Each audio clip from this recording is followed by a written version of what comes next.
খবর উঠেছে, তার মধ্যে এটাও উঠেছে নাকি 3টে একই বাড়িতে পাকা বাড়ি থাকলে, তারপরে আপনার জমি থাকলে, আপনি আপনার বাড়ির প্রধান ট্যাক্স দিলে বা বাড়ির অন্য কেউ ট্যাক্স দিলে বা সরকারি চাকরি করলে নাকি অন্নপূর্ণা যোজনার টাকা পাওয়া যাবে না।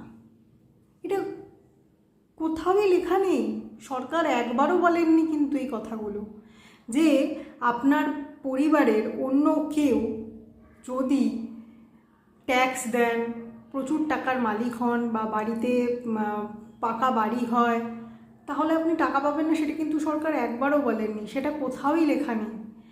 সরকার অন্নপূর্ণা যোজনার টাকা পাওয়ার জন্য মাত্র 3টে নিয়মই চালু করেছিলেন, যে এইগুলো যদি হয় তাহলে তারা টাকা পাবেন না। প্রথমটা কি, আপনার বয়স অবশ্যই 25 থেকে 60-এর মধ্যে হতে হবে, কখনোই 25-এর কম বা 60-এর ঊর্ধ্বে হলে আপনি অন্নপূর্ণা যোজনার টাকা পাবেন না। এটা আমরা সবাই এটা খুব সাধারণ ব্যাপার, যে সত্যিই তাই, যে 25 থেকে 60 বছর বয়সী সকলেই অন্নপূর্ণা যোজনার টাকা পাবেন, তার থেকে বেশি বা কম মহিলারা অন্নপূর্ণা যোজনার টাকা পাবেন না। এবং আরেকটা হচ্ছে, শুধুমাত্র মহিলারাই পাবেন, অন্য কেউ পাবেন না।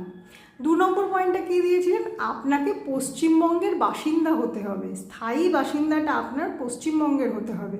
আপনি অন্য কোথাকার বাসিন্দা হলে কিন্তু আপনি অন্নপূর্ণা যোজনার সুবিধা পাবেন না, কারণ আপনি এই যোজনা বা প্রকল্পটা চালু হয়েছে শুধুমাত্র পশ্চিমবঙ্গের জন্য, তাই এই প্রকল্প পেতে গেলে অবশ্যই আপনাকে পশ্চিমবঙ্গের স্থায়ী বাসিন্দা হতে হবে।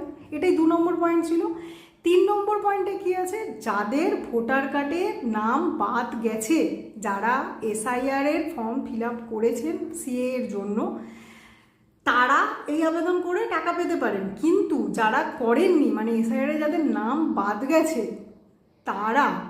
যারা এখানকার বাসিন্দা নয় বলেই প্রমাণিত, তাদের জন্য বলেছেন অন্নপূর্ণা যোজনার টাকা পাওয়া যাবে না। কখনো কোথাও লিখিতভাবে সরকার বলেনি যে আপনার বাড়ি থাকলে আপনি টাকা পাবেন না, আপনার গাড়ি থাকলে আপনি টাকা পাবেন না, বা পরিবারের প্রধানের থাকলে আপনি পাবেন না, কোথাও বলা নেই। আপনি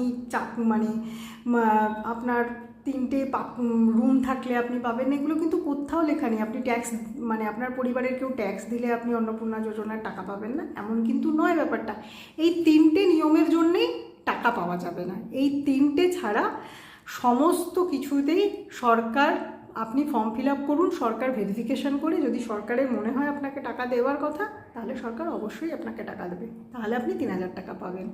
তাই ভয় না পেয়ে, গুজবে কান না দিয়ে, সঠিকভাবে সঠিক তথ্য জেনে নিজে ফর্মটা ফিল আপ করুন।